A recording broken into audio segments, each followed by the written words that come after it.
Hello, I'm David Chaston, standing in for Bernard Hickey today with 90 at 9, brought to you in association with the Bank of New Zealand. This is where you get everything you need to know in 90 seconds at 9 o'clock, starting now with news that there is an unbelievable rally in risk-correlated assets underway as we speak.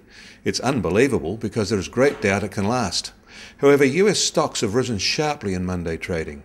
The Dow was up as much as 2.5% at one stage, although it is off that high slightly now. US oil is much higher today, the highest it has been in 3 weeks.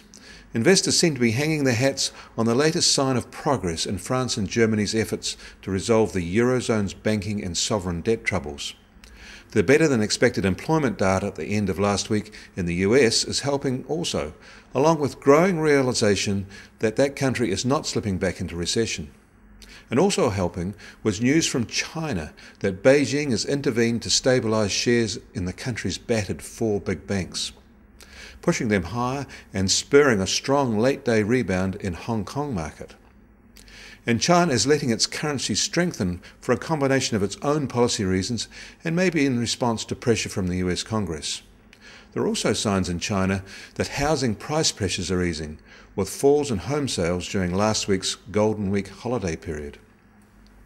But investors seem to be ignoring more worrying European signs. The Germans and French have pushed back their debt crisis summit amid more tensions over Greece, and the Slovaks are the latest to threaten EU unity. But as such details are being ignored by investors today, and commodities are higher. The New Zealand dollar is sharply higher overnight at 78.5 US cents, and gold is still treading water. And finally, an observation about the tolerance of investors for low yields. We've reported here before that the bid-to-cover ratio for New Zealand government securities has gotten quite low recently. Well, the same is happening in Australia. After a while, investors tire of yields below the inflation rate. Too much safety causes your capital to erode, it seems. Perhaps that is another reason we are seeing seesaw demand in risk assets.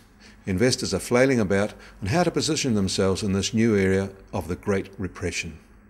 Bernard Hickey will return tomorrow. I'm David Chaston, and that was 90 at 9, brought to you in association with the Bank of New Zealand.